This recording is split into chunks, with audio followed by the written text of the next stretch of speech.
Bismillahirrahmanirrahim. Assalamualaikum warahmatullahi wabarakatuh. Rabbi shrah li sadri wa yassir li amri wahlul 'uqdatam min lisani yafqahu qawli. Amma ba'd. Di sini kami dari kelompok 13 akan menyampaikan materi mengenai umroh dan haji.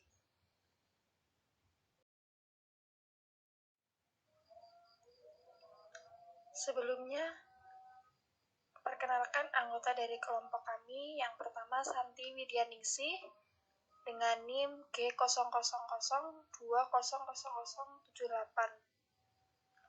Yang kedua Ahmad Husain G00020085. Yang ketiga Laila Zurli Az-Zahra dengan NIM G00020087. Yang keempat Moza Apriliano dengan NIM G00020096.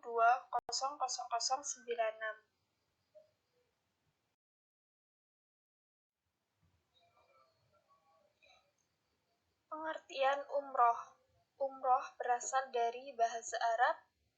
Umroh adalah ibadah umat Islam yang dilakukan di Mekah Al-Mukarramah, khususnya di Masjidil Haram.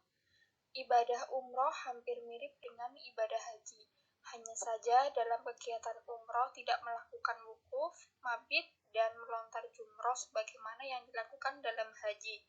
Secara bahasa, umroh artinya berkunjung ke suatu tempat, sedangkan secara istilah fikih, umroh artinya melakukan serangkaian ibadah tawaf atau mengitari Ka'bah sebanyak 7 kali putaran, kemudian sa'i atau berlari-lari kecil di antara dua bukit, yaitu Bukit Sofa dan Bukit Marwah, lalu diakhiri dengan tahallul, yaitu memotong sebagian rambut kepala.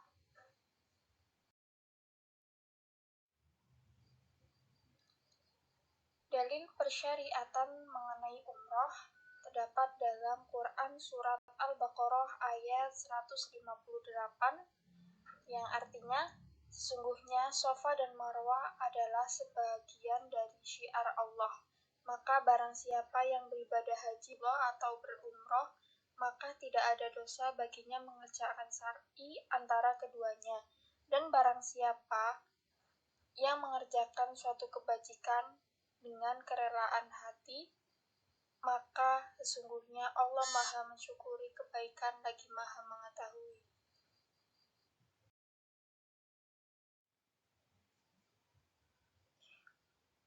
Dalil persyariatan mengenai umroh terdapat juga dalam hadis riwayat Bukhari, yaitu sahabat Ibnu Abbas radhiyallahu anha berkata, sungguh kewajiban umroh itu setingkat dengan kewajiban ibadah haji di dalam kitab Allah, yaitu Al-Quran, sesuai dengan firman Allah, dan sempurnakanlah ibadah haji dan umroh karena Allah semata.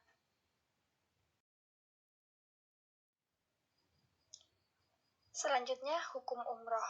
Menurut mazhab Imam Syafi'i dan Hambali, hukum umroh adalah wajib dilakukan sekali seumur hidup bagi yang mampu. Hal ini merujuk firman Allah Ta'ala berikut ini, yang artinya, dan sempurnakanlah ibadah haji dan umroh karena Allah, pada Quran Surat Al-Baqarah ayat 196. Kemudian dari lain, dari hadis riwayat Ibnu Majah, Aisyah radhiyallahu anha, ia berkata, wahai Rasulullah, apakah wanita juga wajib berjihad? Beliau sallallahu alaihi wasallam menjawab, iya, dia wajib berjihad tanpa ada peperangan di dalamnya, yaitu dengan haji dan umroh. Hadis ini disahihkan oleh Syekh Al-Albani.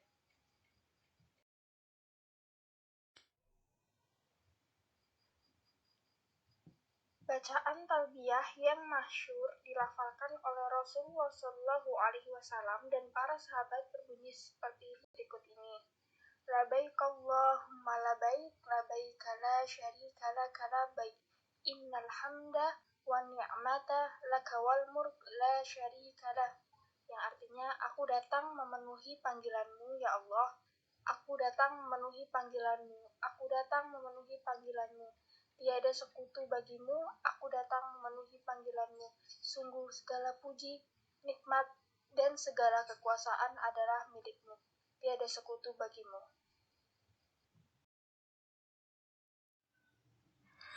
Oke, saya akan melanjutkan dari apa yang telah disampaikan Santi Widyaningsih pada slide ke-7.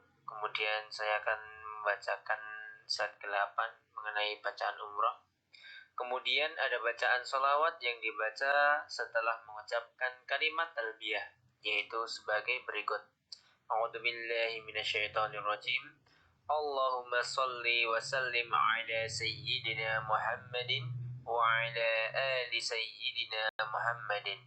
Yang artinya, ya Allah, berilah kesejahteraan dan keselamatan atas junjungan kami Nabi Muhammad dan keluarganya.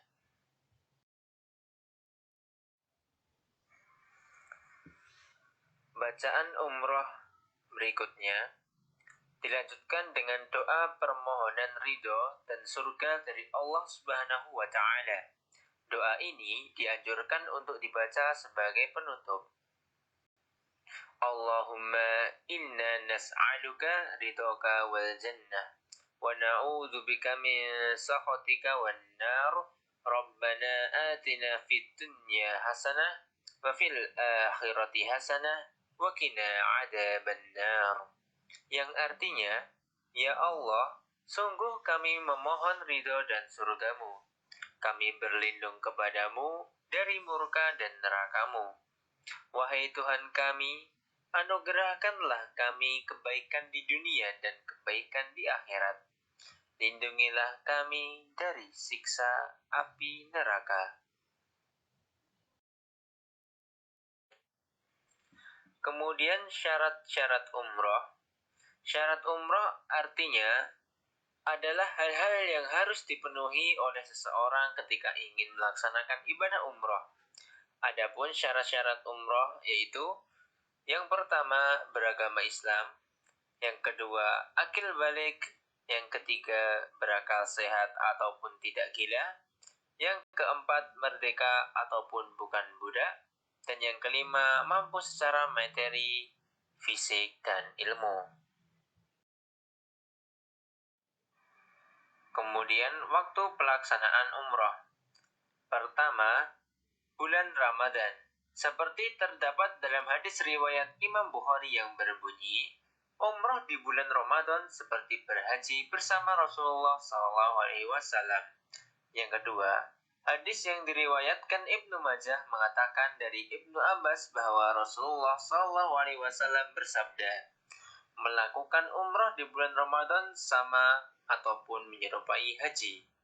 Dan yang ketiga, selain itu keterangan Ibnu Attal, murid Imam Nawawi, beliau berkata, seperti dalam Al-Musajalah baina Al-Is bin Abdissalam wa Ibnu Sahal, kabar yang sampai kepadaku tentang penduduk Mekah tentang kebiasaan mereka memperbanyak umroh pada bulan Rajab. Dan kebiasaan ini adalah persoalan yang saya tidak mengetahui dasarnya, tetapi telah tetap dalam hadis bahwa Nabi Muhammad SAW bersabda, umroh di bulan Ramadan itu menyerupai haji. Dan yang keempat, menurut Abdul Rauf Al-Munawir dalam At-Tashir Birsyarjil Jamil Sohir, yang dimaksudkan dengan umroh menyamai ataupun menyerupai haji dalam hadis tersebut adalah pahalanya. Artinya, melaksanakan ibadah umroh saat Ramadan, pahalanya sama seperti pahala berhaji. Namun, bukan berarti melaksanakan ibadah umroh saat Ramadan menggugurkan kewajiban berhaji.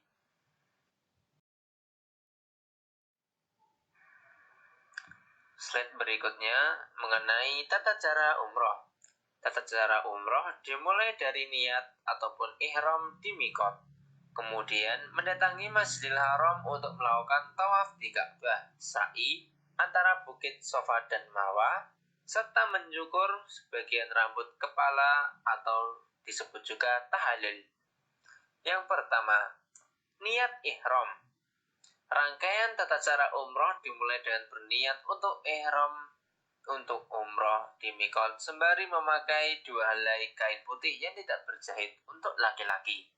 Dan sedangkan untuk wanita, cukup memakai pakaian biasa yang menutupi auratnya sesuai dengan syariat Islam. Kemudian doa niat umroh adalah labbaika umrotan. Aku memenuhi panggilanmu untuk menunaikan ibadah umroh. Tata cara umroh yang berikutnya, yang kedua adalah tawaf di Ka'bah. Tawaf di Ka'bah sebanyak 7 kali. Tawaf dimulai dari Hajar Aswad dan berakhir di Hajar Aswad juga. Untuk mempermudah jamaah saat tawaf, sekarang terdapat garis imaginer, yaitu garis lurus antara Ka'bah dan lampu yang dipasang di sisi masjid. Pada batas ini, melihat ke arah Ka'bah sambil melambaikan tangan dengan mengucapkan Bismillahi Allahu Akbar. Dan yang ketiga, sa'i merupakan rangkaian tata cara umroh ketiga yang dilakukan dengan berjalan kaki antara Bukit Safa ke Bukit Marwah sebanyak 7 putaran. Kegiatan sa'i dimulai dari Bukit Safa dan berakhir di Bukit Marwah. Dan yang keempat, tahallul. Tahallul ataupun mencukur rambut adalah akhir dari prosesi kegiatan ibadah umroh. Bagi pria, boleh mencukur sebagian dan juga boleh mencukur habis semuanya. Sedangkan untuk wanita, cukup memotong rambut sepanjang 1 ruas jari saja. Kemudian ke slide berikutnya masih mengenai tata cara umroh, yaitu tertib. Tertib artinya rangkaian tata cara umroh di atas haruslah dilakukan secara berurutan, tidak bisa dengan alasan apapun. Misalnya, melakukan tahallul lebih dahulu dari tawaf ataupun melakukan sa'i kemudian baru berpakaian ihram. Baik, di slide selanjutnya kita akan membahas mengenai haji. Selanjutnya, pengertian haji. Pengertian haji adalah mengunjungi Baitullah atau Ka'bah di Mekah untuk melakukan amal ibadah tertentu dengan syarat-syarat tertentu pula. Ibadah haji merupakan salah satu dari rukun Islam, yakni pada rukun yang kelima yang wajib dikerjakan bagi setiap muslim, baik itu laki-laki maupun perempuan yang mampu dan telah memenuhi syarat. Lalu selanjutnya adalah dalil persyariatan haji. Dalil dalam ayat Al-Quran, A'udzubillahi minasyaitonirrajim. Bismillahirrahmanirrahim. Walillahi 'alan nasi hajjul baiti man istata'a ilaihi sabila wa man kafara fa innallaha ghaniyyun 'anil 'alamin. Artinya, mengerjakan haji merupakan kewajiban hamba terhadap Allah, yaitu bagi yang mampu mengadakan perjalanan ke Baitullah. Barang siapa mengingkarinya, maka sesungguhnya Allah Maha Kaya tidak memerlukan sesuatu dari semesta alam. Quran Surat Ali Imran ayat 97. Selanjutnya adalah dalil persyariatan haji. Dalil dalam hadis. Hadis yang dijadikan dasar kewajiban haji adalah hadis riwayat Imam Bukhari dan Muslim dari Abu Hurairah radhiyallahu anhu. Islam dibangun atas 5 perkara: bersaksi bahwa tiada Tuhan selain Allah, dan bersaksi bahwa Muhammad adalah utusan Allah, mendirikan sholat, menunaikan zakat, puasa di bulan Ramadan, dan melakukan haji ke Baitullah bagi orang yang mampu melakukan perjalanan ke sana. Selanjutnya adalah bacaan haji. Bacaan talbiyah yang masyhur dilafalkan oleh Rasulullah SAW dan para sahabat berbunyi seperti berikut. Labbaik Allahumma labbaik, labbaik la syarika laka labbaik, innal hamda wan ni'mata lak wal mulk la syarika lak. Artinya, aku datang memenuhi panggilanmu ya Allah, aku datang memenuhi panggilanmu, aku datang memenuhi panggilanmu, tiada sekutu bagimu, aku datang memenuhi panggilanmu. Sungguh, segala puji, nikmat dan segala kekuasaan adalah milikmu, tiada sekutu bagimu. Masih dalam bacaan haji. Kemudian ada bacaan sholawat yang dibaca setelah mengucapkan kalimat talbiyah, yaitu sebagai berikut. Allahumma sholli wa sallim ala sayyidina Muhammadin wa ala ali sayyidina Muhammadin. Artinya, ya Allah berilah kesejahteraan dan keselamatan atas junjungan kami Nabi Muhammad dan keluarganya. Bacaan haji yang terakhir adalah lalu dilanjutkan dengan doa permohonan ridho dan surga dari Allah Subhanahu wa taala. Doa ini dianjurkan untuk dibaca sebagai penutup. Allahumma inni nas'aluka ridhoka wal jannah wa na'udzubika min sakhatika wan nar. Rabbana atina fid dunya hasanah wa fil akhirati hasanah wa qina adzabannar. Artinya, ya Allah, sungguh kami memohon ridho dan surgamu. Kami berlindung kepadamu dari murka dan neraka-Mu. Wahai Tuhan kami, anugerahkanlah kami kebaikan di dunia dan kebaikan di akhirat. Lindungilah kami dari siksa neraka. Selanjutnya, hukum haji. Menunaikan ibadah haji diwajibkan atas setiap muslim yang mampu mengerjakannya dan seumur hidup sekali. Bagi mereka yang mengerjakan haji lebih dari satu, hukumnya sunnah. Allah Subhanahu wa taala berfirman dalam surah Ali Imran ayat 97, yaitu yang artinya, dan di antara kewajiban manusia terhadap Allah adalah melaksanakan ibadah haji ke Baitullah, yaitu bagi orang-orang yang mampu mengadakan perjalanan ke sana. Barang siapa mengingkari kewajiban haji, maka ketahuilah bahwa Allah Maha Kaya, tidak memerlukan sesuatu dari seluruh alam. Quran Surah Ali Imran ayat 97.